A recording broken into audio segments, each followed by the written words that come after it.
Are you ready to roll? Psyched to solder? Pumped up to pound? All set to string? Then check your name off the list. Let's go. It's time for the annual Jewel School Customer Appreciation Workshop. Welcome to Jewelry Television. I'm so glad you joined us for a taste of this year's workshop. We've got so much in store for you. All of your favorite artists, a fashion show, and good times. Plus, this DVD is jam-packed with instructions for projects that you can learn right at home. You'll fashion a fabulous leather necklace with Katie Hacker, create wearable mini mosaics with Patty Bullard, and make a memory with Jackie Trudy, plus many others. So here's how it all went down. Let's roll. The Jewel School Customer Appreciation Workshop started with an off-campus adventure. We are just going to go have a great dinner cruise, just spend some time with friends we haven't seen in a year, and make lots of new ones. Guests and artists boarded the Star of Knoxville and took a lovely cruise down the Tennessee River. We are so excited to be back. Jewel School rocks. So where do you take it? Lots of stuff this weekend? Yeah, it's just like a big family. It's really great.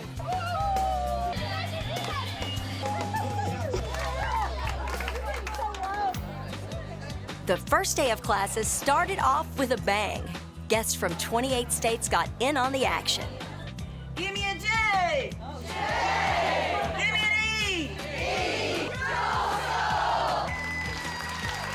And anticipation for the classes was high. I'm excited about just learning new skills. I just know I have 8 class, and there are 8 exciting classes. Oh, I'm definitely looking forward to the setting stones. I have a lot of gems because I've been collecting for 12 years. Come on in, class is about to start. Kristen's first stop was Ann Dilker's class, where she went beyond the bling with Decoré. I opted for a lesson on the jewel tool with Ani. I can mix this with silver and copper and things and get it all shiny. I'll be like, yes, it's amazing. At this year's workshop, 19 instructors taught 21 different classes over the 3 days. Students learned to wrap wire with Dale Cougar Armstrong. See the difference? Cut calves with Val Babineau. Even showcase a favorite handmade treasure with photography. Last year was my first year. Me and a friend came and ended up in classes that just amazed us, and we came back again. I even brought 2 new friends.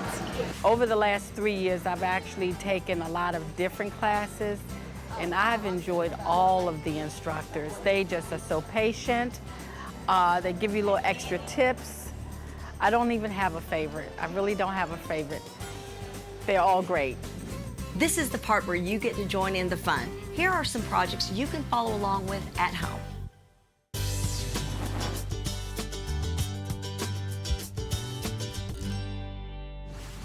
I'm Katie Hacker, and today I want to show you some ideas using katydids with leather cord. So this is a fast and fabulous necklace project. Take a look. This uses a katydids pendant at the center and some leather cord, which is just an amazing new product that you can use to create all kinds of jewelry designs. So let me walk you through the items you're going to need. First, we'll start out with a 35mm katydids pendant. This is a double circle, so it has 2 channels inside. Now you could use this for stringing, but I'm going to show you a different way to use it with leather. This is the clasp finding that I just love these. These are called glue and go end caps, and this one fits over 5mm cord. This is bolo leather, so it's machine braided, so it's very precise. You can cut it, it doesn't fray, and it's about 3mm wide. Then we also have some 5mm printed suede. Now you'll see this looks really shiny. I love the combination of that shininess with the matte effect of the suede. And if you look at the edge, you can see that it's stitched around a cotton core. So this is something that all kinds of jewelry designers are using in their collections. Then we're going to use a little bit of 1.5, or you can use 2mm round leather cord. Now with Leather Cord USA, you can be sure that all of your leather products are coming from the center of the hide, so they're very high quality and they're very durable and strong. So let's get started. The first thing that you'll do is take your pendant and you're just going to measure your bolo cord. So place the bolo into the channel and you can coil it around inside. What you'll do next is take a pair of flush cutters, and let's see, turn it this way so that you can get a very nice flat cut, and then you'll be able to press the ends together inside the channel. Okay, so I'm going to remove this one and cut my next one. And now I just want to get a really flat edge here with my flat cutter. Again, I'm going to place it in the channel, maneuver the pendant around, and then use your flush cutters again to cut flush there. And you can cut this piece a little bit more to trim it out. So I have two pieces here that are going to fit inside the channel. One thing I didn't mention is glue. You can use bead fix gel, which is what I have here. You can also use like a Loctite gel, or you can use E6000. There are a lot of different types. Basically, you just want an adhesive that is industrial strength. So place a little bit of glue, it doesn't take a lot, into the channel here. And you can just use this to tack it down. You don't even have to put glue in the whole thing. That prevents some mess. And you can see that I covered my workspace here with a paper towel. That's in case I get any glue on the table. Use your thumb, press this into the channel. Okay. Now it looks like I have mine a little bit too long, so I'm just going to trim this end here, and then I'll be able to press it right into place. You basically want to get this into the channel so that your ends are very close, but we're going to cover that up with our cording. So make sure that both of your ends are at the same position inside the channel. Okay, so we're going to let this dry. It's just going to take a few seconds, and while we're doing that, we'll prep our 5mm cord. So I've already cut this piece. The way that you determine the length of your necklace is about the length that you want your finished piece to be, because we'll have our cord here to take into account. So if you want to make about an 18-inch necklace, then of course measure this on a necklace board to make sure that you have the right length. Then you'll take this in half. I'm just folding it like this. Place it through the front of the pendant. Here we're making a lark's head knot. So you want to keep this nice and loose so that as you place the pendant in, you can tighten it into place. Take your ends through the loop. Then pull this tight, like this. So this is called a lark's head knot, and anybody who does macrame, you're going to be familiar with that type of knot.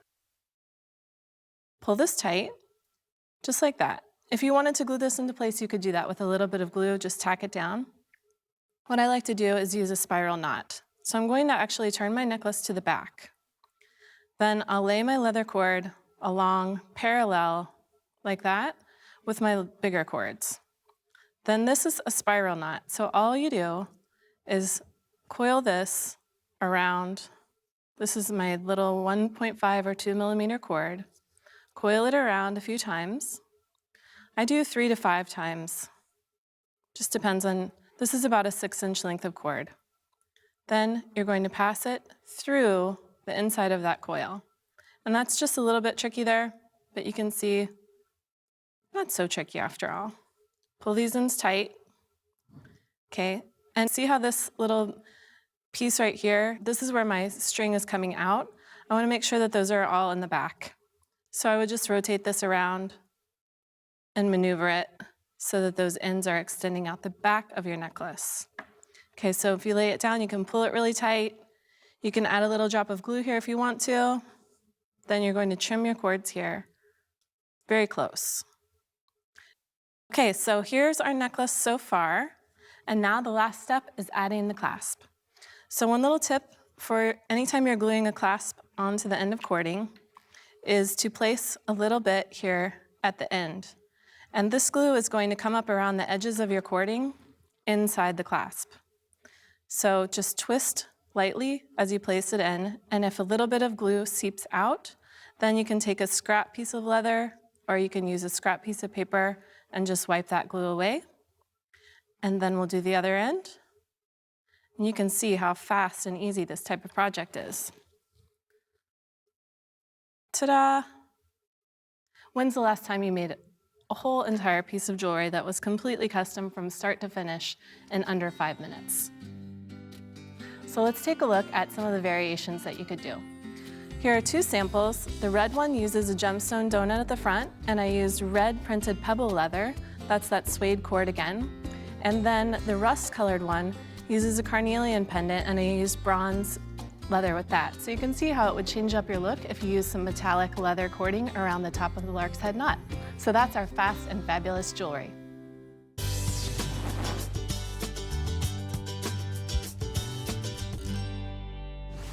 Hi, I'm Gail DeLuca, and I am a beadwork jewelry designer, and I also own a bead shop here in Knoxville called White Fox Beads. Today we are going to be making a beaded bead called a Wheelhouse bead, and it's this little bead right here. The supplies and materials that we're going to need for this are, we need our work surface, this nice soft plush mat. We're going to need some beading thread, and this is a Japanese beading thread. It's a nylon thread made specifically for beading. We need 2 sizes of needles, a size 10 and a size 12. We are going to be using 3 different kinds of seed beads. The first one is called a Super Duo, and that's got 2 holes in it. The second one is called a peanut bead, and it's shaped just like it sounds, just like a little peanut. And the third one is a size 11 seed bead, sometimes called a rocaille. And we're also going to need things like our beading scissors to cut the thread. We're going to need this hypo cement to glue our knots at the end, and this is called hypo cement because it's got a very small tipped needle, like a hypodermic needle, that the glue comes out of, so you can get it just in a little tiny spot.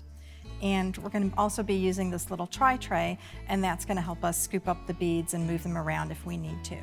Also very important are good lighting, which we have here on the set, and my favorite tool, a pair of reading glasses. So let's get started. We're going to measure out about 3 feet of our beading thread, and I just estimate that. You want it to be more than 2, less than 3. 3 feet or more will get tangled. And we're going to take our needle and thread our needle. Some people say this is the hardest part of the whole project. Okay. Now, we're going to start picking up our beads. We're going to pick up a series of 14 beads, alternating the Super Duo and the size 11 seed bead.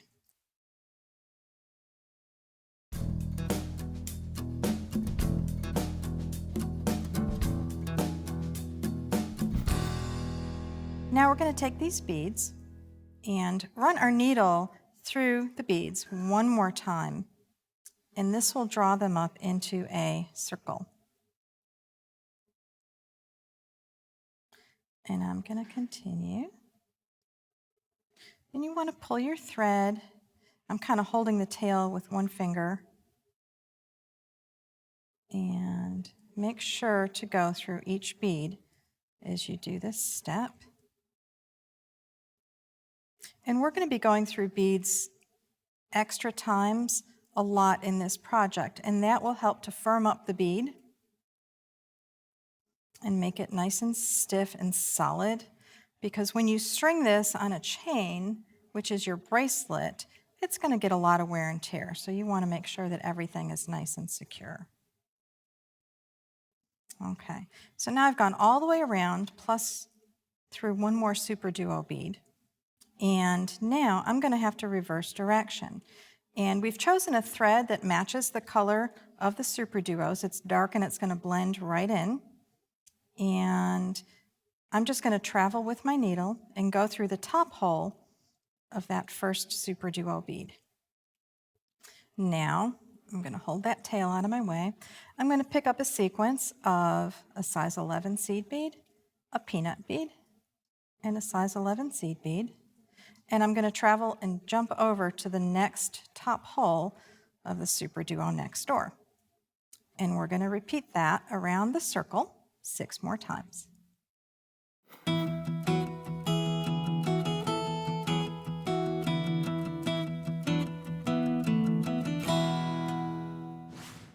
Okay, now I want to travel through not only the Super Duo, but the next couple of beads so that I'm coming out through one of the peanut beads.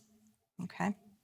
Now we're going to make kind of what's called a picot, and we're going to do that around each of the peanut beads by picking up that same sequence, a red bead, a peanut bead, and another size 11, and we're coming out one hole in the peanut bead, and we're going to loop around and come back through the other side of that same peanut bead that you're coming out.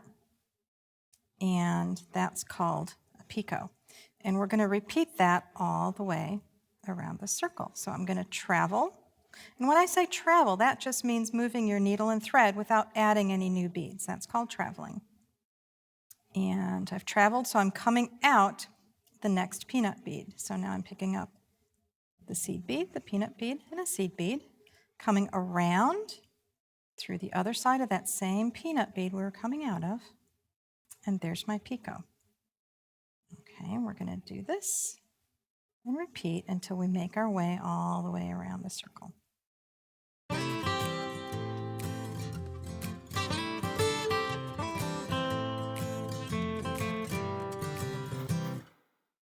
Okay, so now we're going to go connect those peanut beads to each other with some super duos. So I'm going to flip this over, and I'm coming out of a peanut bead. I'm going to travel, not picking up any beads, traveling through a seed bead, and then through a peanut bead. Okay, so now my next sequence is I'm going to connect all these peanut beads, and I'm going to pick up a seed bead, super duo, and a seed bead, and travel across to the next peanut. So I made a big jump there. And you can do it very loose at this point and not worry about your tension, because we're making such a big jump, it's just going to loosen up a little bit anyway.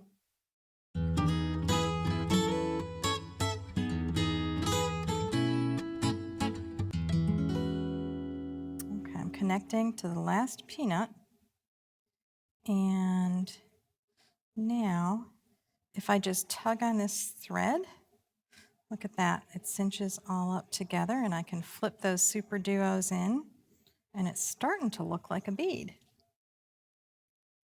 Now I need to reverse direction again, so I want to travel with my needle so that I'm coming out of a super duo.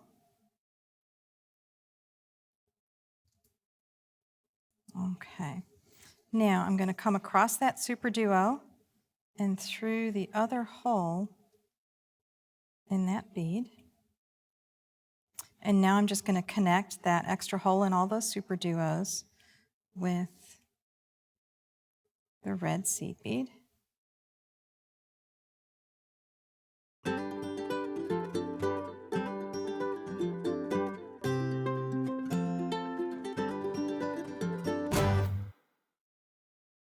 And if I just run my needle around through a couple more beads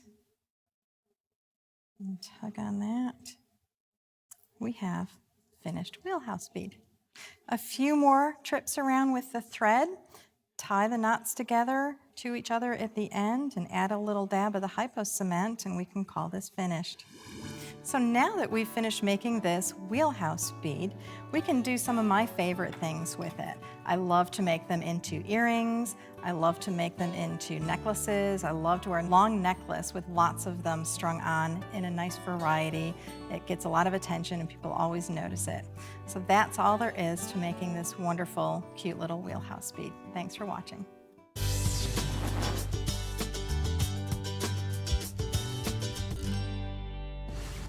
Hi, I'm Kate Richburg, and I'm going to show you how to make a simple textured and soldered pendant. It's super easy, super fast, and I know you're going to love it. Let's take a look at the tools and materials we're going to be using in our project today. So what you're going to need are a couple of blanks. I have a heart blank here and a 1-inch square blank, along with a jump ring. Over here, we have our butane microtorch that we're going to be doing our soldering with. We've got some easy solder paste, a titanium solder pick to apply that paste onto our project. Here we have a couple of hammers. We have a riveting hammer that I'm actually going to be using to texture, as well as a ball peen or chasing hammer, and I'm also going to be using that to do a little bit of texture on our piece. I also have here a bench block, and the bench block is a nice shiny surface that I'm going to be hammering on. And then moving over to our soldering station, I have a little jelly roll pan underneath all of the things that I'm going to be soldering, so everything's super safe. A bowl with some soldering tweezers to quench, a soldering surface, in this case a solderite board, and then lastly, to get the fire scale off of our piece after we solder, we have a pickle pot with some pickle and water inside. And don't forget, you guys, always wear your safety glasses. We're working with flame, so we want to protect our eyes. And remember, we want to be working in a well-ventilated area, and you want to have a fire extinguisher nearby, just in case. All right, let's get started. So over here, I've started by placing my blank on the bench block, and I'm just going to give it some simple texture. Now, I have a couple of these hammers in front of me, and my riveting hammer with this long end, it's a great, great tool for texturing. Of course, it's great for riveting as well, but let me show you how I do that. A couple of just really light strokes, simple taps along the side. Can you see that there, how I've just imparted a little bit of texture? I'm going to turn it around and do it again. Tap, tap, tap.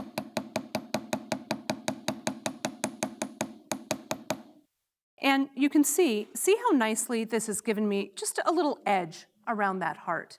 And I think it frames it really, really nicely. So let's add a little bit more texture on the interior. I've got the ball of my ball peen hammer here. And again, just a few light taps. It gives it a little bit of a hammered texture and I think makes it look kind of interesting.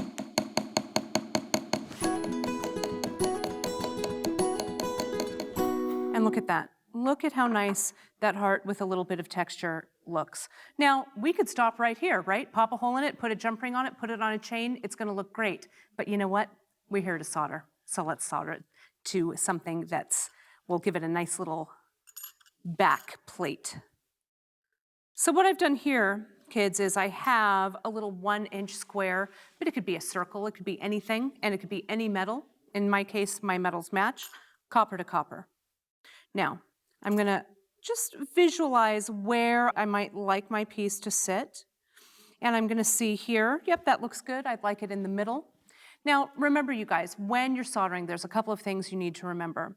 That our two pieces are pre-cut blanks. The connection needs to be flush. The join needs to be flush. So the two pieces really sit one on top of the other. We also need to remember that our metal needs to be clean so that there isn't any fire scale or undue kind of grease or anything on these pieces, because things that are not clean aren't going to solder together. So remember, join, clean, and we also want to make sure that we are heating this piece as evenly as possible. That's why we have this nice solderite board underneath, and that's all you need to remember. So let's jump in. I'm going to put some paste solder on this to solder with. And while I'm doing that, I'll talk to you a little bit about the paste solder. Paste solder already has flux in it, so we don't need that added step of painting flux and cutting little bits of solder out to make everything work.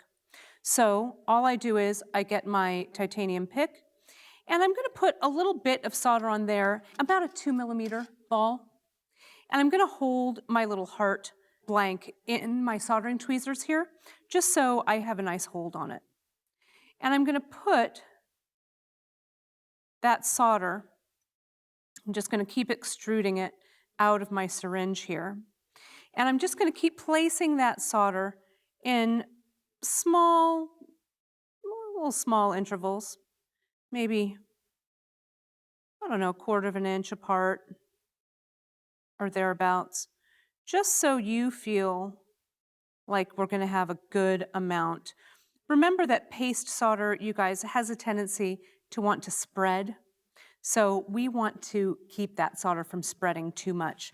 So if you'll notice here the placement of the solder, how I've placed it further in from the edge, but not all the way in the middle, because with the heat of the torch, remember that solder, when it flows following the heat of the torch. So I'll be able to move this around, and my goal is one simple unbroken line that's going to attach this heart to the square underneath. So I'm just going to plop it down, plop being the technical term. center it a little bit, make sure it looks nice. And now I'm not even gonna worry about smushing it down, okay? I'm just gonna let it sit, because as the solder dries and kind of starts to melt a little bit, this piece is gonna settle, and that'll also kind of help me figure out where I am in the soldering process. So before we turn on the torch, I wanna tell you what to look for. As I heat this piece, I'm gonna heat it completely and thoroughly with my torch, moving my torch very, very slowly in a circular direction. I wanna heat the metal rather than the solder. Heating the metal will cause the solder to flow. If I just hover the flame right over the solder and the rest of the piece is cold, that solder's not gonna flow. So you're gonna see me heat it evenly. You're gonna see the binder in the paste solder start to smoke a little bit, and then it may even flame a little. Don't worry about that, we're just gonna keep going through. And then after that flame extinguishes itself, the metal is gonna come up to temperature. You're gonna see it kind of look like kind of a cherry red glow, and then all of a sudden you're gonna see a little seal come right in between the heart and the back of the square here that it's on. And as soon as I see that solder flow, I get my torch out of there, because we are done and we don't wanna accidentally burn through our metal or melt our metal. This is copper, so it's gonna take a lot of heat, but if it were sterling silver, I'd really have to be a little more cautious, because sterling has a tendency to heat a little bit more quickly. All right, I'm gonna turn on my torch. Now, whatever kind of torch you guys might have, I urge you to read the directions, consult the safety directions. Remember, we wanna make sure that we're doing this in a well-ventilated area and that you really have presence of mind in this, because remember, we're working with fire on this. So I'm gonna pop on my torch, just like so, and lock this flame in place. And in this particular torch, I have a little knob right here, or a little lever, that I can adjust my flame so it goes higher or lower, just like that. And so I'm gonna adjust my flame nice and high. Now, I'm just gonna come down, slowly introduce my flame, so I'm gradually heating the piece, bring it up to temperature, get that sweet spot or the tip of this bright blue flame right on the metal, heat it, and boom, we'll see everything work like magic. All right, here we go. Let's come in. Slow swipes across, and can you see how that blank is settling? Now I'm gonna inch my torch in just a little bit more, and I can see that the sweet spot, or the very tip of that blue cone, is heating my metal. See how we see that little bit of smoke, little bit of flame? Nothing to worry about. As soon as we've passed that, that's when the business starts to happen, kids. See how our metal is starting to glow? Moving the torch slowly, moving it slowly, soaking the piece with heat, and I'm gonna see that solder flow in just a couple of moments here.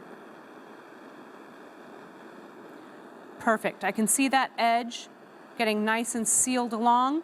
I'm gonna pull my torch around, because I know that my solder is molten underneath, and I just wanna make sure that I'm moving that solder kind of so it's following the tip of my torch. Beautiful. Soldered, extinguish your torch, put it out of harm's way. Carefully is the word I wanna tell you to use right here. Carefully pick up your piece with your soldering tweezers, and we're gonna quench this in the bowl, this quench cup here, to cool it off quickly. Look at that. I love that noise. Now when I take this out and dry it off, let's take a look and see what we have. You can see here that the heart is securely soldered to the back of this piece. Now there's a few things, you have some choices to do here, you guys. You can sort of polish it, get some sandpaper, some steel wool, any kind of abrasive papers, and just go to town on this a little bit. Take away some of the fire scale, which is this dark oxide here that's coloring the metal, and make this piece look a little rustic. You could, if you wanted to, continue to hammer on this piece a little bit. This is a secure solder joint, so it should be able to be hammered.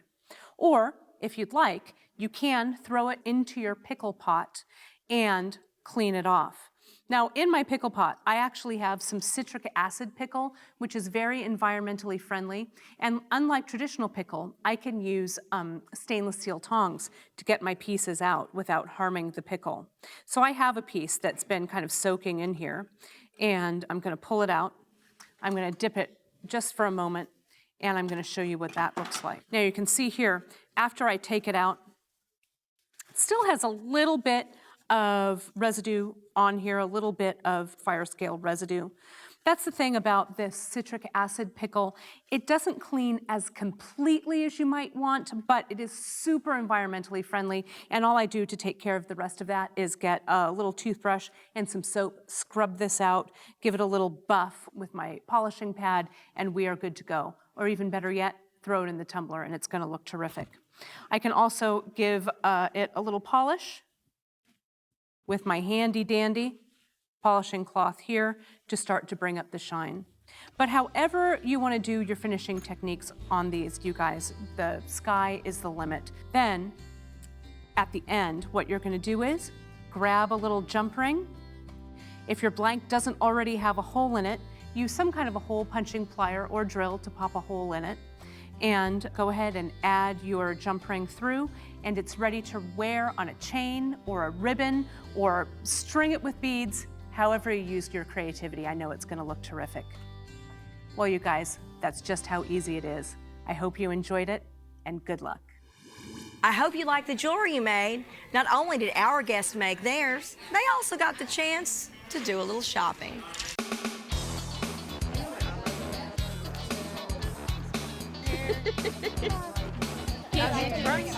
My gosh. By day 2 of the Jewel School Customer Appreciation Workshop, classes had gotten into a real groove. Pink is awesome. It looks beautiful. I love that. We're going to put our thumb on it. You're going to pull this square straight. You're almost there. You did perfect. Yay. Now repeat.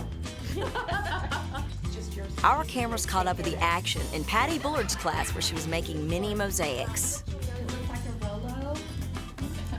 From the bottom of the ocean. There was more fun to be had with Carol Cry. Now we're going to turn off the oxygen first and the propane second. And the acronym for that is POOP. Meanwhile, I tried my hand at a little metalwork. She's cutting, making jewelry.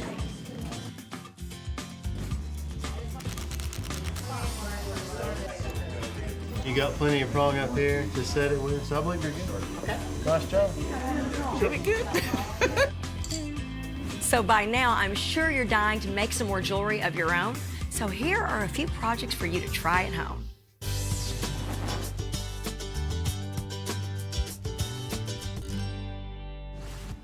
Hi, I'm Christian Ross, Jewel School Product and Brand Coordinator here at Jewelry Television, and I'd like to show you one of my favorite bead weaving techniques known as Peyote stitch. I'm using it today to make a really pretty bracelet out of solid color beads. However, just by changing up the type of beads that you use, you can make all kinds of different projects. The first thing that you'll need to decide is the type of bead that you'd like to start with. I'm using a 4mm cube bead, which is really easy to see, and the cube really stacks up next to each other in the weave. I'm using a size 10 beading needle and nylon bead weaving thread. For my clasp, I've chosen to use a pretty heart bead. Another example would be the round bead, and even a natural gemstone bead would look wonderful. There are several different ways that you can choose to finish off your bracelet. To get started, I would actually like to demo with lettered beads that might help you learn a little bit easier. To keep all of my beads on the end of this thread, I've simply tied a knot around one piece. Now this I'm not going to use for the finished design. I just wanted to give some space to keep my beads from falling off the end. I'm doing an even count peyote stitch, so I'm going to start with 4 beads only to begin with. Going in order,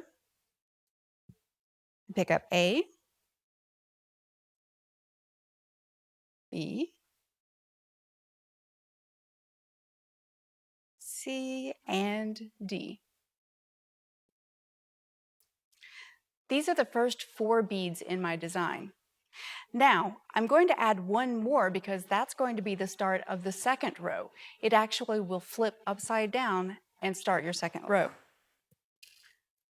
I slide these beads to my hand where I can hold them comfortably, and then pick up my next bead, the E. Now, I'm going to flip that one upside down and go into my letter C bead. It's kind of like playing hopscotch, where you have 2 squares and then 1 and then 2 and then 1. That's what the pattern will look like.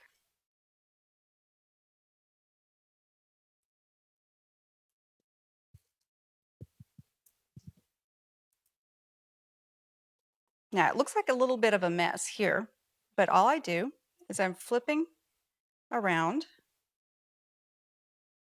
so you can see the path that these went through. Pick up my next bead. I've done E, so I'm going to go for F.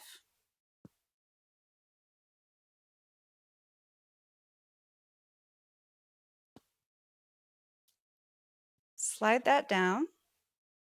Going to skip over B and go through A.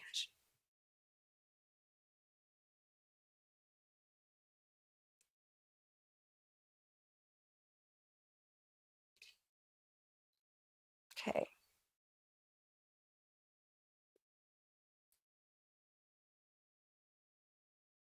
So if you can see how these have lined up, I've gone from A, B, C, D, gone to my second row, E through C, added F, and back through A.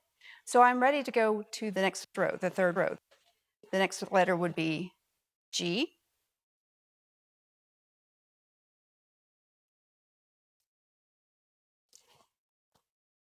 And that's going to go back through F.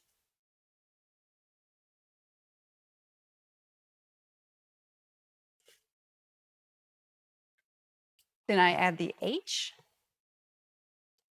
and it will go back through the E.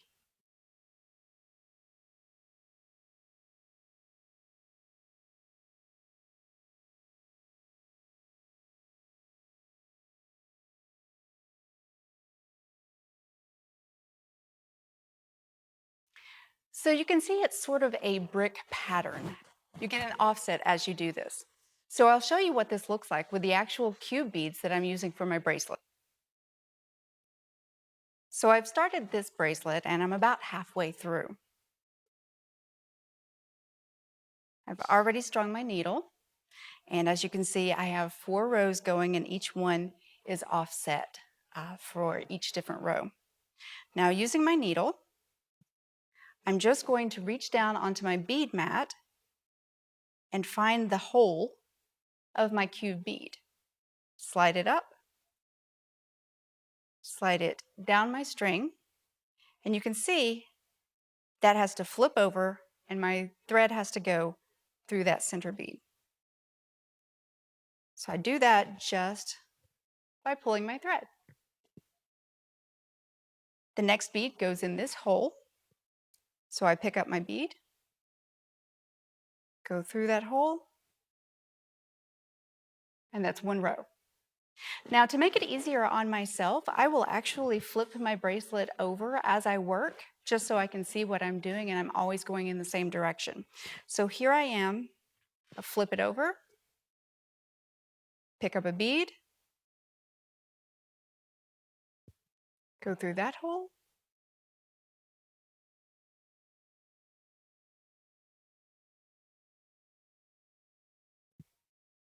and through there. I continue that process until I get my bracelet as long as I need, minus about 1 inch for the type of clasp that I'm going to be using. So when I get to the end of my bracelet and I'd like to add my clasp, you can see the rows aren't exactly even on each side of the bracelet, so I can't really add a wire going all the way through to make a normal S clasp. So I'm using seed beads that will kind of even everything up for me. I'm using 11/0 seed beads. So I'm going to pour some of those out. And just like we did with the cube beads, how you just flip the bead up on your needle, you can do the same with these small 11-aught beads. So I'm going to pick this one up and string it to where it's down next to the bead on my bracelet. I add about 11 beads before I start adding the larger bead that's going to be my clasp. So I'm going to pick up 10 more. And I'll just pick them up all at once. You can do it one at a time if you like. So I have 5.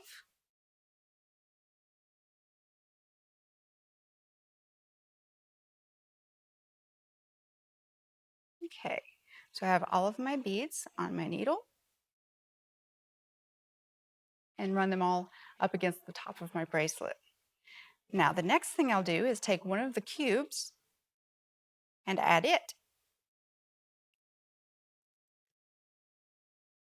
Just like that. Now I have to add the bead that I want to use. I like this round crystal bead, so I'm going to add that one. To keep my cube from laying right against the end of the crystal, I'll add one more seed bead, pick up the crystal, and slide all of that down. Now I need something to keep the crystal from coming off the end. So I'll add one seed bead, one cube, and one seed bead. Slide that down. Now I'm going to go back through my crystal, add 10 more seed beads, and then go back into the bracelet to finish it up.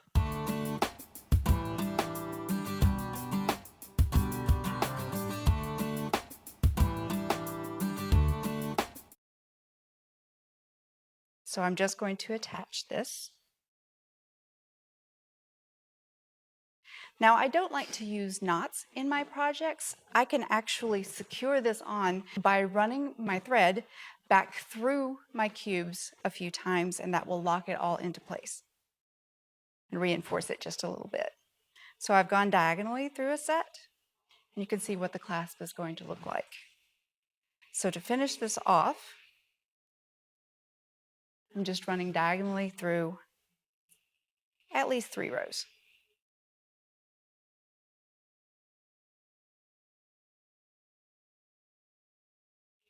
Okay. At which point I can pull off my needle and cut off the extra thread.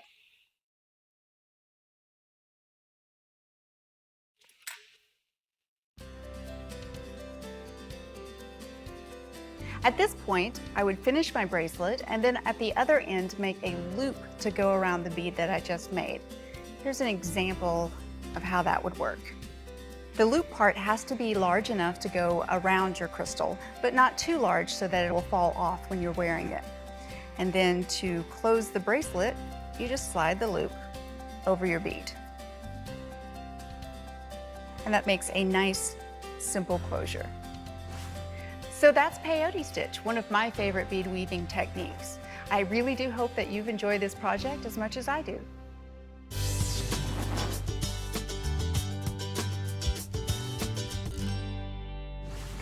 Hi, my name's Wyatt White. I'm the Education Director and the Product Manager at Bead-A-Long. Today we're going to be making something very interesting. It's a pair of earrings and a necklace using Stone Set. Stone Set's a brand new product line that we're bringing to the JTV customers, and it takes the expert out of being able to set stones. The stones can be put into these findings very quickly and very easily, and you have a very professional looking product. The supplies we're using today are, of course, the Stone Set findings. This has an accent stone. It's a 3-prong, which is used with a 2.75 millimeter stone. Then the stone that goes below that can be anything from about 6 millimeters up to about 14, possibly 15 millimeters. Finding has an arm that comes down, and that will hold the larger stone in with a loop. We'll also be using these interesting ear wires that have a ball on the end and the loop. We'll be using a snap bail for the pendant, the Easy Lobster Claw, which has an open end, and we'll be closing that onto the Easy tie ends and then we'll be using a tag for the other side. We'll also be using Beadalon 024 diameter wire. This is a 49 strand wire and it's gold color. So let's get started. First thing we have to do is set the small stone. The small stone that I'm using is a cubic zirconia, and we want to flip the stone upside down so that the table of the stone is on my finger and the culet is pointing straight up. We take finding and carefully guide the 3 prongs onto the stone. Push and then turn the finding back up. That leaves the small stone sitting right there. A little change of glasses allows me to see a little bit better. Then I'm going to do what I call the top-bottom setting technique. Because the prongs have been cast and they have a very small little lip that will hold the girdle of the stone in place. So I'm going to place the pliers, the bottom jaw of the pliers under the finding, then set the top jaw onto the end of the prong. And then I'm going to squeeze ever so slightly, just enough to bring that prong in just a bit. Turn the finding, readjust the way I'm holding pliers, and then set this prong ever so slightly. Then the last prong needs to be set the same way. Again, the bottom jaw of the plier goes under the finding, and the top just barely pulls that little prong up and over. I'm going to check it with my fingernail to see if the stone moves, and it doesn't. So that's all there is to setting the small stone. The hardest part is being able to see it, of course. Now, very carefully and lightly, I'm going to grab a hold of the top arm, and I'm going to stretch it up and out. That's going to give me the room to move the stone into place, the large stone. So the large stone that we're using is a lab-created blue spinel. It's about a 9 millimeter. I'm going to place the pavilion into the receptacle in the bottom of the finding, just like so. Then carefully with my fingers, I'm just going to squeeze it down. Now the stone's going to be a little bit loose, but that's okay. We're going to tighten it just a bit. And to do that, we're going to hold the pliers under and onto the top and just squeeze down. So now we've got our stone set very nicely. And we have the accent stone set plus the center stone, and that's all that we really have to do with this. To insert the wire, we just go in the direction that it will be worn, roll it around to there, and very easily you can pull the ball open just enough to get this to go down, and then push that back. And that's all that you have to do for this. It's really as easy as I'm showing. So I've got another one preset, and we'll just insert the ear wire, open up the end, and drop that through. So that's the pair of earrings. One more to go, and I'll show how to set the large stone again. I've preset the cubic zirconia in here. So again, we're going to grab a hold of the arm, stretch it up enough so we can get the pavilion down in there of this stone. Let that set down in there. Push this down with your hand, and then tighten by squeezing again here. And again, as I said, it's fine for the stone to be loose because the stone can't get out. It's a tension setting that keeps the tension on the top of the stone, and the bottom of the stone keeps within that circle that we have here. So that's our pendant. Now the snap bail, I'm going to hold with the pliers just so that we can get the camera to be able to see it. And this just is going to snap into place, just like so. It opens up and it snaps right in. So now our pendant is done. We'll be using the easy tie ends. The wire goes through the small hole. The easy tie end has a large hole in one side, and it has a small hole in the other side, and then of course the two side holes. So up through the small hole, and this is 024 49 strand bead-along wire. It's one of those most flexible wires we make in a fairly large size. I like to use the large size. So I've just tied an overhand knot. I grab it with the end of the pliers so I can get a really tight catch on the knot.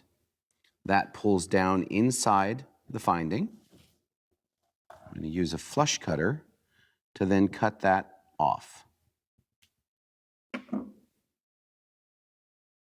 The other part of the easy tie finding is this triangular jump ring. I'm going to loop the small hole of the tag on there and then push one side into the hole and then bring the other side into that hole. Hold, then squeeze the triangle together. The nice thing about this finding is that you can shorten your necklace or lengthen the necklace simply by changing the wire. You can take the triangle off, pull the wire out to shorten it, tie a new knot, and be able to shorten your necklace. So that's one side of our necklace. The other side, we do the exact same thing.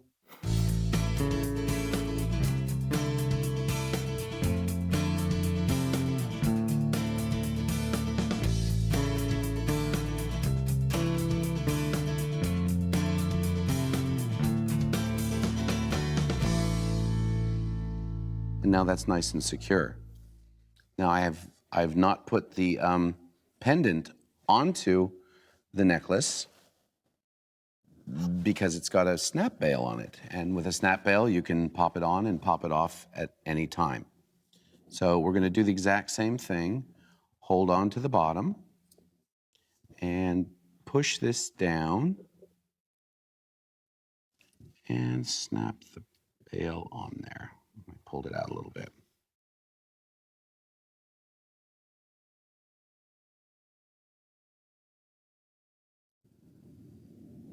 And then we have our pendant on the wire with our clasp and the pair of earrings. Everyone had a really great time. I hope you have a wonderful time doing this project as well.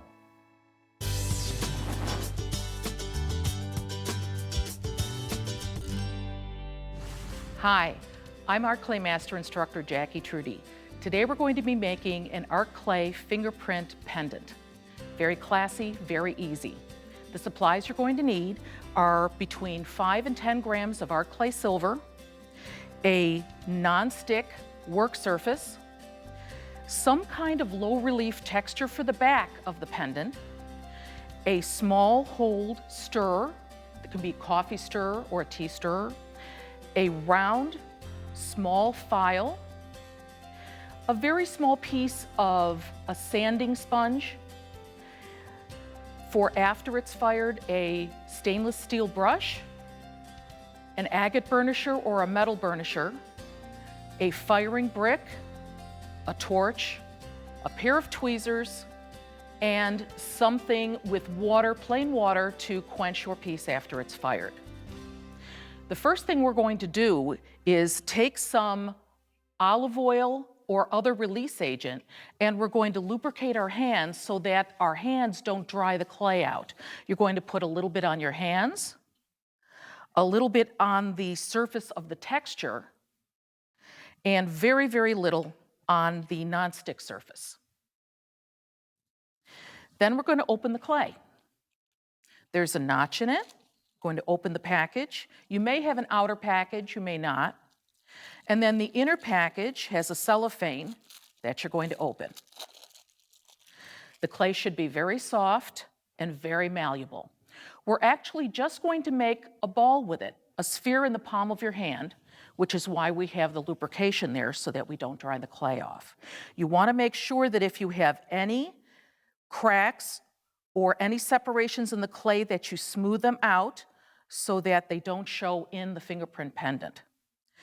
We're going to take the texture and press the ball into that, just spread it out just slightly, and then we're going to use our thumb or whatever finger you choose to make the fingerprint, and you're going to press it into the clay toward the bottom so that you have a little extra clay at the top, because that's where you're going to put the hole to hang it. Lift it up, flatten the top a little bit so that you have a space for the straw, and then you're going to remove the piece by holding it upside down and allowing gravity to help you pull it right off. And you can see the pattern on the back, and the fingerprint is on the front. Take the coffee stirrer, go right about 1/16 of an inch from the top. If the inside doesn't come out, you can take tweezers and pick it out, but it should come right out in the straw. Now you're really ready to dry your piece. It will take between 10-15 minutes, depending where you are and how you're drying it. You can dry it either with just plain air for at least 24 hours, or if you choose to use a food dehydrator or a hair blower, you can use that as well, and that will speed up the process. So you're going to take this and put it to dry. And I have a piece that's already dry. I'm going to bring that back. And this is the same piece, but it's dry, and now all of the moisture has been removed from it. What you're going to do now, before you fire it, is you're going to refine it. You're going to look at it, feel if there's anything sharp, take your small sanding pad, you're going to hold the piece right where you're going to work, and you're going to sand it. Remember, everything that comes off of this in the way of sandings and filings can be saved, added to whatever else you have in the way of clay, and reused. So we're just going to feel with our fingers, but you don't want to sand where your fingerprint is, obviously. And the back has a really beautiful texture, so you don't need to do that either. So I'm just going to go right around, feel to be smooth. All right, the last thing I'm going to do before I fire it is take my round file, go inside of the hole, and very gently just make sure I don't have any little pieces stuck, that it's a nice open hole. That's great. Now we're ready to fire this. To fire it with a torch, you have to have some kind of timer, because the timing, generally speaking, is 2 minutes for every 10 grams of clay. So I never do anything less than 2 minutes, but 2 minutes will be the minimum. Here's my brick. It's actually compressed vermiculite. There's no asbestos in it, and it's actually rated for 2,300 degrees. We're going to be at 1,600, so it's plenty sturdy, and it won't get hot around the edges. I have a torch here. It is a butane torch. You can buy butane at any hardware store. It has a safety feature on the back for children so that they can't inadvertently turn it on. Has a hands-off option. You hold it first at a 45-degree angle, and what you're going to see first is a little smoke and a little flame as that binder burns off. Again, the binder is totally non-toxic. It's as though you were burning paper.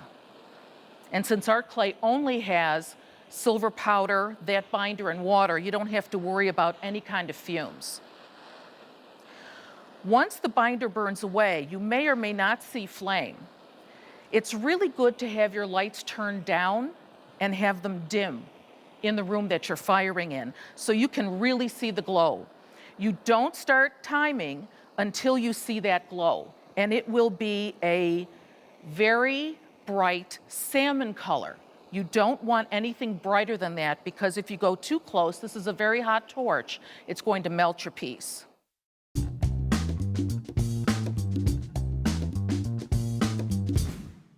All right, I have a pair of tweezers. I'm going to take it by the hole and quench it in some water. And that's the energy being released. When you hear that, you can immediately touch the piece. I'm going to dry it. And then I have my stainless steel brush.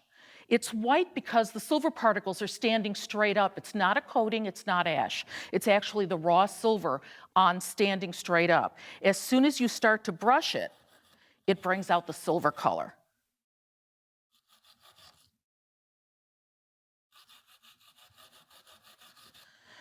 All right, and you can put it in your hands. You want to do the sides of the piece. You want to do the back. You never want to forget the back. Now I have a fingerprint piece. There are a couple things you can do to really make those fingerprints pop. One is you can use a patina agent like liver of sulfur, which will make it dark. And then you can brush it again. The other thing you can do is use a burnisher like this agate burnisher. And what that does is it compresses the top layer of silver and makes it shiny. Remember, the flatter the silver particles, the shinier the piece. So if I take this and just rub it back and forth over the top of the piece, you can see those lines of the fingerprint a little more clearly. And that is what I did with the sample that's to my left. Here's a piece that's burnished. And here is a piece that's just been brushed and matte. And you can see the difference.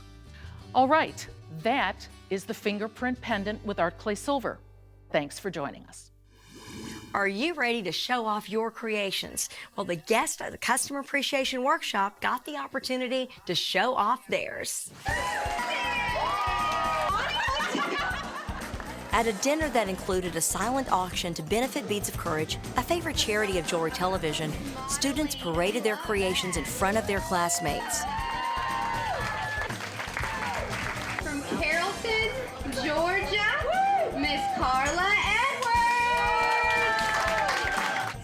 Or got a little help showing their designs off. The winner is contestant number 4.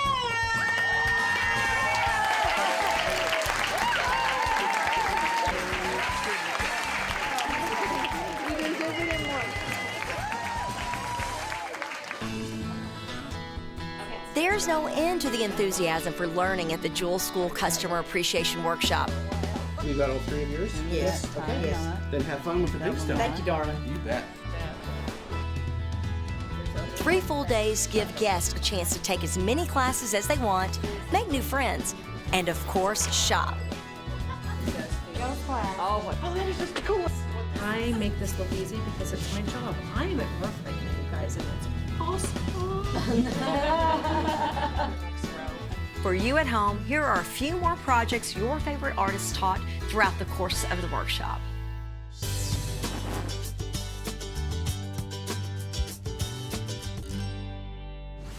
Hi, I'm Patty Bullard, the developer of Encapture Artisan Concrete and the owner and designer of Weber's Jewelry Making Tools.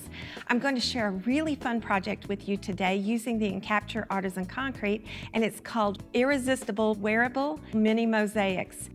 We're going to make some pendants that are so much fun. There's so many different ways you can set your little mini mosaics.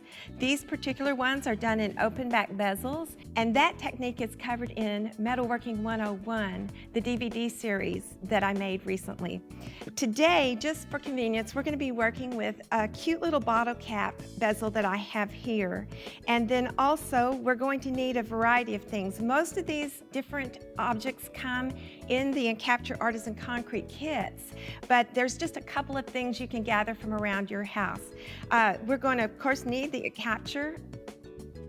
We're going to need the activator and a syringe. We're going to need pigments. I just like to keep my little findings from my bead soup on just a handy little plate. We need tablespoons and teaspoons, stirring sticks, a palette knife, a pair of tweezers, and of course a mask and gloves for safety, and then paper towels and a wet wipe. And last of all, we'll get started with our little mixing cup. Now I'm going to put on a glove, and I always wear a mask when I'm working with this. I'm going to leave the mask off just so you can understand me today. And we're going to be working with the white Encapture because I've already kind of planned my design a little bit. And I'm going to take the tablespoons, and I'm going to use a half a tablespoon. And I'm going to work in such a way right now as to minimize the dust because I don't have my mask on. And then I want to mix it with, I've got in my syringe here 3 mils of the activator. I'm going to put just under 2 in here and leave about 1 in the syringe, just rest it back in the bottle. And now I'm going to take my stir stick and begin to stir. You want it to be just about like cookie dough. Now I've got my white mixed, and I want to do a bezel that has 2 different colors in it. And I'm going to split it between the 2 cups, and I want a lilac color. So I'm going to take some of the rose pigment, and I can just take a little stick or a measuring spoon and just tap in a little bit. You can see that's not much. And then I'm going to take my blue pigment, unscrew it, and just use the other end of my stick so I don't contaminate my color. And I'm just going to put a little bit in. Now, once I've done that, I'm going to mix this section of it. And I just mix it thoroughly if I want it to be smooth color. If I want it streaky or spotty, I can just mix it a little. But I'm going to go more for a solid color here.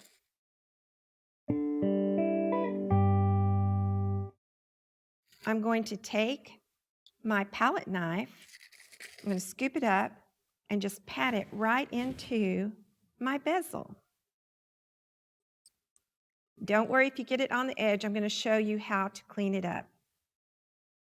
And I was saying I wanted to do 2 colors. I'm going to now take my white, and I'm going to pat it in the other half of the bezel, just like this.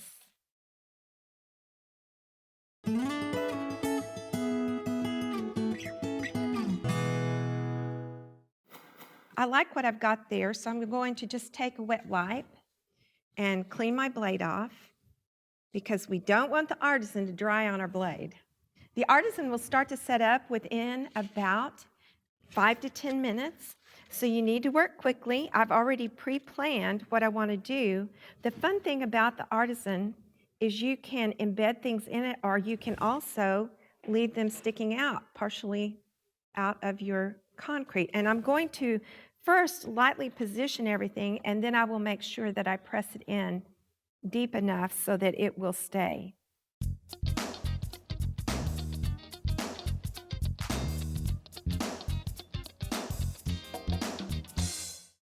I'm going to call that finished. And now I'm going to take and just press it in. You want your objects to make contact with it so that not only the bottom of the object touches the concrete, but just a little bit of the side of it. This piece here, I'm going to just pat that concrete over the top just ever so slightly and just make sure they're all in there. Now, I like this design a lot, so I'm ready to take a wet one and clean up. And you can see, wear my glove because it allows me to have at least one hand that it doesn't hurt to get any of the concrete or substances on. And now I'm just going around and cleaning up the edges with my wet wipe. And once that's done, I'm going to let this dry. Now, this will be set up probably in about 10 to 20 minutes where you can't really dent it as easy. Then for up to 3 days, I could take a sharp tool and actually carve out little designs in it. Right now, if I wanted to, I could even press in some lines. You can see that line, just to add to the design a little bit. If I didn't like them, I can just pat them out. Again, up to 3 days, I can carve it with sharp tools. After 7 days, it will be set up, and at that point, it's as hard as a rock. And I love the Encapture because you can drag it around, you can wear it. I've even dropped it, and it stays put right where you placed it with all your pretty little embeddables there. Thank you so much for joining me in the mini mosaic lesson. I look forward to seeing what you can make with the Encapture Artisan Concrete.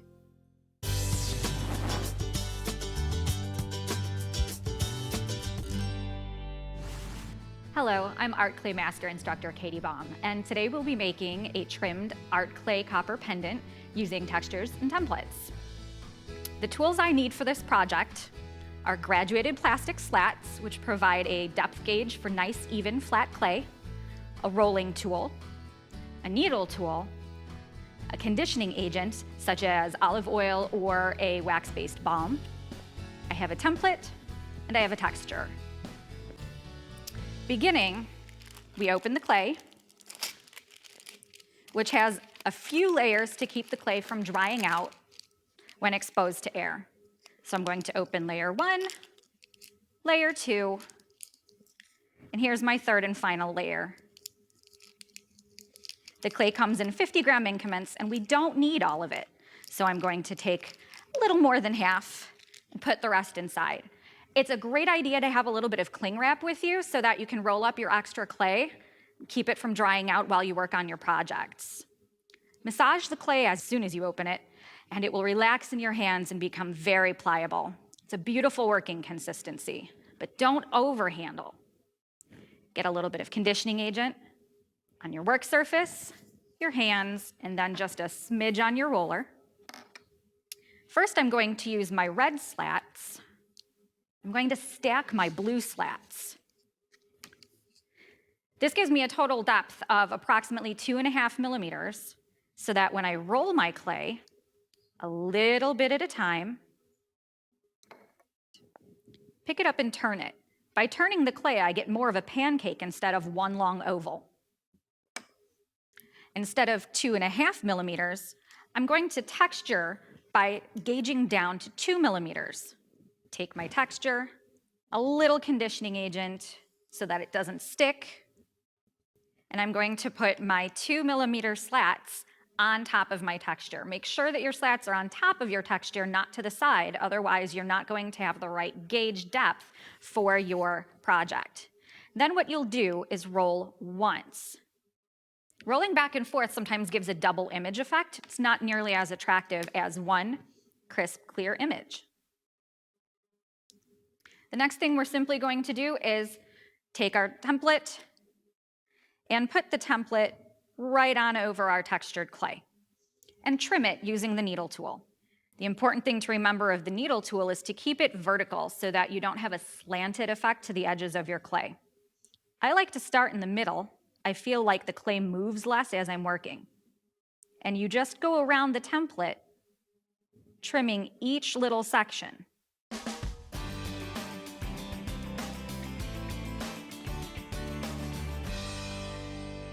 When you get to the edges, there's an inside edge like this, or an outside edge. If you want a slightly larger piece, trim towards the outside edge. It helps retain the piece's strength and structural integrity as well.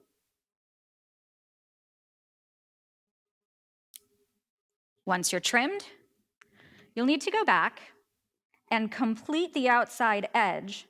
There are just a couple of little places where the template needs to be held together, so there are small strips of plastic. So complete your outside edge, and then remove any clay that is not part of the template.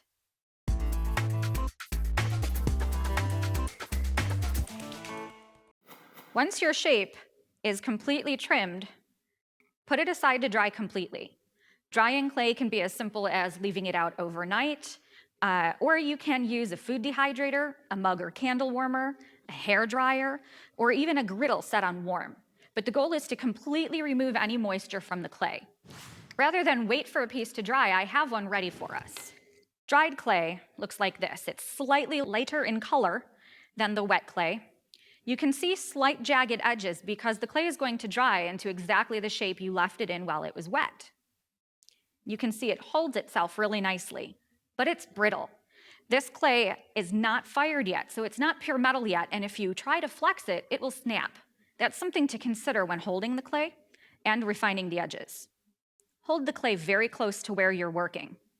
Take a file, and this is a nice metal round file, and bevel the edges so that we remove any sharp nibs or 90-degree corners. You're going to go around the entire piece like this, and when you've done the top, flip it over and do the bottom as well. What we consider the backside of the piece is what rests against your skin, and you definitely want it smoothed so that there's no way it's going to catch on your skin or clothing and become uncomfortable or even ruin a favorite blouse. When you've done the top and the bottom bevel edges, go straight to the side, and you're going to move with the shape of the piece. Because my piece is being held horizontally, I'm moving my file horizontally. Never move against the angle of the piece. So if I'm holding my piece like so, I do not want to saw against it. I always want to move with my piece. To work on the middle sections, put the piece down so that it's held by the table, and you're going to come at an angle to gently bevel the edges of the inside openings. If you have a little nib that's hard to reach in the corner, hold your file vertically, put it in the corner, see that? Then turn your fingers. This gets into the nooks and crannies without putting any prying motion on the piece that might accidentally break it. Do this going all the way around and through all the little holes, and then your piece is ready to be fired. Hold it in your hands, touch it all over, make sure it's nice and smooth to the touch, and we'll move on. To fire the piece, we need a couple more small, simple tools. This is a firing brick. It's an appropriate brick for firing on. The torch I'll be using is a butane-fueled torch. Butane can be purchased easily at a hardware store, and you don't need a torch bigger than this. Too much power is not necessarily always the best thing. The torch that I have here has a safety. I'm gonna put my safety down, turn on my ignition switch, and you can see my torch is lit.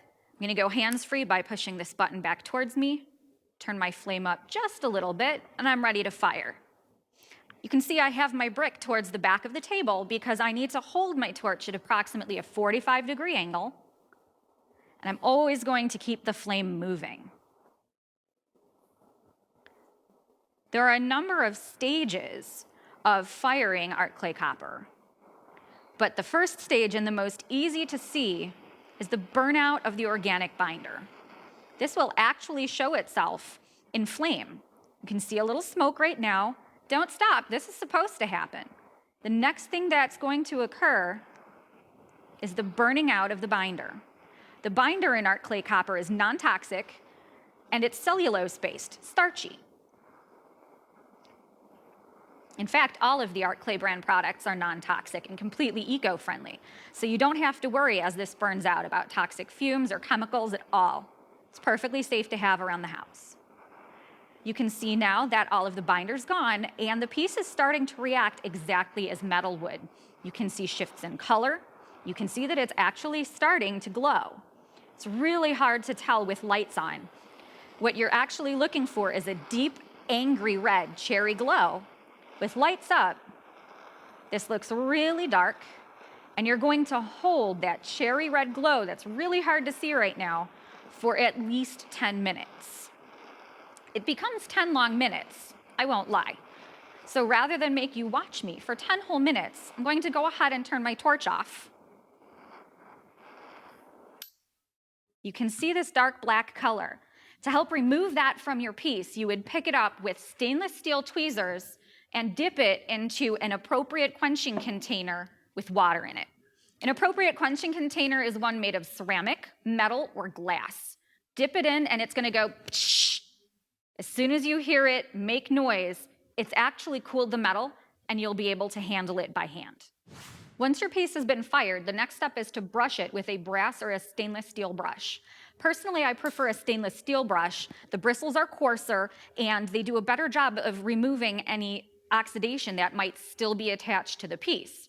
The goal is to brush as much oxidation off as we can so that when we do the very next step, which is pickling, there's as little oxidation as possible for the pickle to have to work with. The pickle that I prefer to use is called Pickleese. It's also an eco-friendly, environmentally safe pickle, citric acid based, and what you do is put about a tablespoon Pickleese into 6 to 8 ounces of water in a pickle pot. I have a nice small crock pot here. It makes the perfect pickling pot, but please don't share your pickle pot with food. This is for crafting only. Once your pickle is nice and hot, The piece goes in, and if you've been able to remove most of the oxidation by quenching it and brushing it, really only needs to be in the pickle 2 to 5 minutes. Once the piece comes out, and look, I'm reaching in with plastic tongs. You're going to want to reach into the pickle pot with either plastic tongs or copper tongs because you're working with copper metal. Don't reach in with something like stainless steel because mixing metals can sometimes cause a cross-contamination problem. When your copper piece comes out of the pickle, you can see it's already become nice, bright, and shiny, like pennies. Give it a rinse in some clear water before you touch it because remember, that pickle is still acid, even if it is environmentally friendly. Reach on in, grab that clean pickled piece, and the last thing you can do is give it one more good brushing to bring out as much color as possible. Brushing the piece removes the last of the oxidation, exposes the freshest surface possible for the copper, and ensures that you have a nice piece that at this point in time is ready to wear. All you need is a jump ring and a nice ribbon or chain. And that's all there is to working with art clay copper. I'm Katie Baum. Thanks so much, and I really hope you enjoyed the project.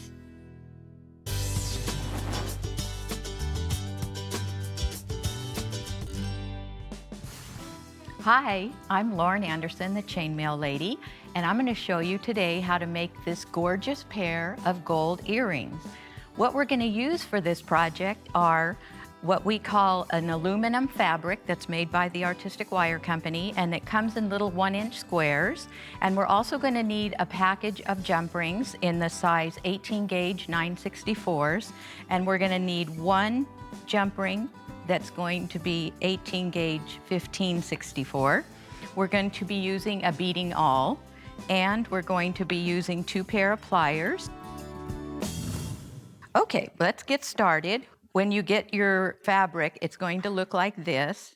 This is the front side that's shiny, and then on the back, you'll see there's a bunch of little crosses here. And what we're going to do is take out one row of crosses on this side and one row of crosses on that side, and that's what we're going to be using the beading awl for. So let's get started. And all you're going to do is take it and lift up a little prong, and then come in here with your pliers and grab that little prong, and it comes right off. Okay, so you're going to do that all the way down 2 sides. Do another one here for you.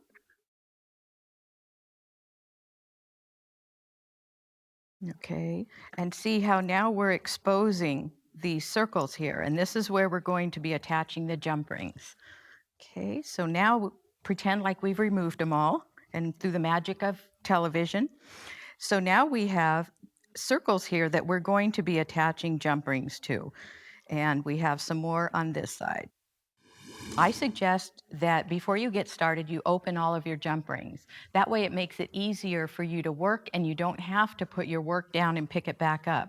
I use my index finger and my thumb, and also my second finger usually, to hold my work. And that way I don't have to put it down and lose my place. So now what I'm going to do is take an open jump ring, and I'm going to scoop up that ring that is on the wire aluminum mesh, and I'm going to close that jump ring. Okay, now there's 8 circles along the side, so that I'm going to add 8 of these jump rings. And see how I'm using my finger to as a backdrop, and then I can just slip my jump ring right in there and close.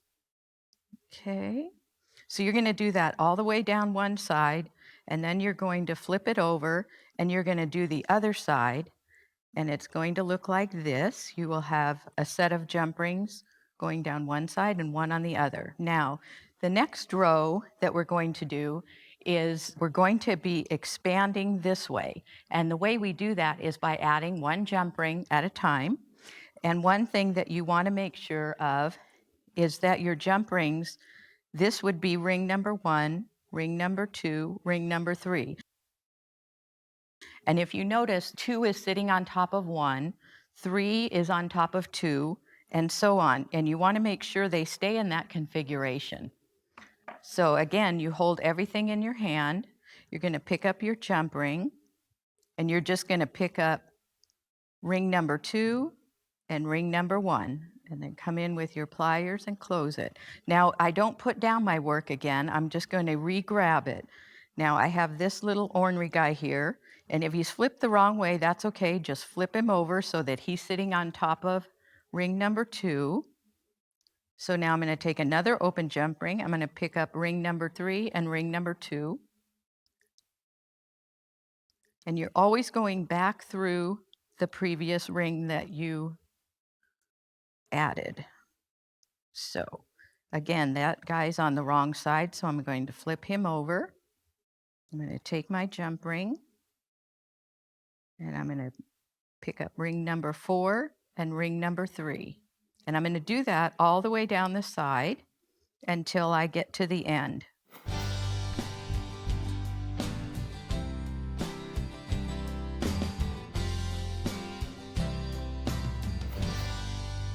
Okay, so now what we have on one side is a row of jump rings.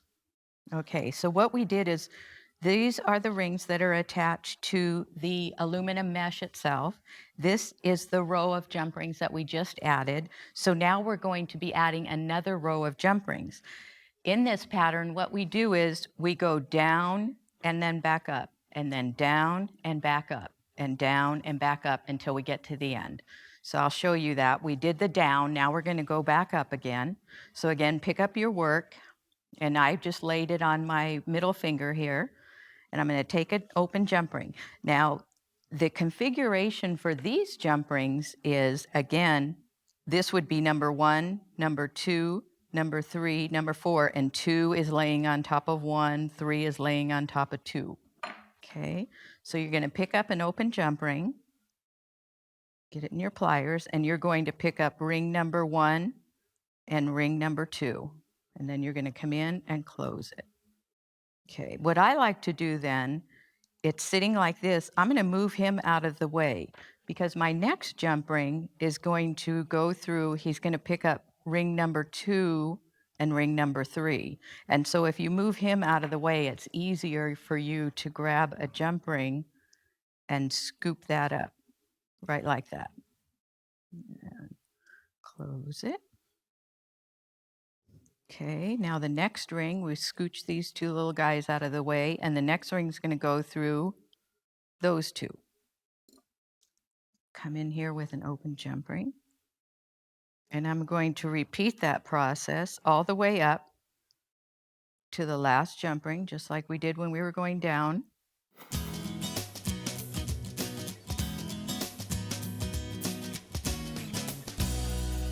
So now I have 3 rows of jump rings. I have the rings that are attached to the mesh. I have the rings that we went down, and then here are the rings we went up. Now we're going to repeat what the previous row, we're going to go down. So we're going to come in and we're going to pick up these 2 rings. And again, they are automatically laying on top of each other. They're not going to be flipping. So put that back in your hand. And now I'm going to start at the top and work my way down. You're going to do this until you end up with 1 jump ring at the end. If you'll notice, what we're doing is we're decreasing jump rings every single row. So we started out with 8 jump rings, and then we did 7, 6, I think we're at 5 right now, and then 4, 3, 2, 1, and that will be the point on your earring.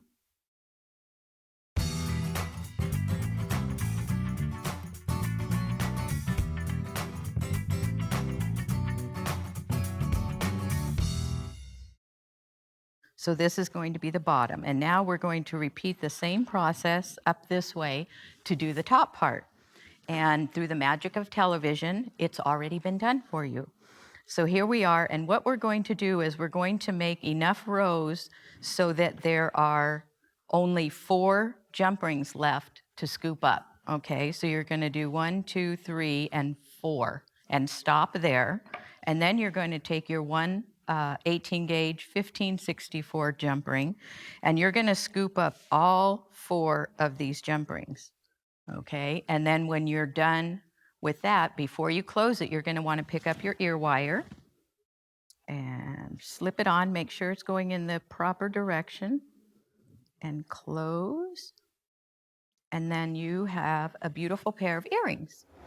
And when you're done, your earrings are going to look like this. They're going to have a point at one end, and then the top is attached to your ear wire. And these, again, are made in the gold. And if you look here, I've made them in silver, and here we have them in black. And that's the way you make my aluminum mesh chainmail earrings. Thank you. I'm happy. I mean, I'm having a gorgeous time. Everyone is so nice, and we're very similar, it seems, and it's just been a great environment. Everybody's family, and they treat you like family, and that was the best. That was just a taste of the fun we had this year. We hope to see you next year at the Jewel School Customer Appreciation Workshop.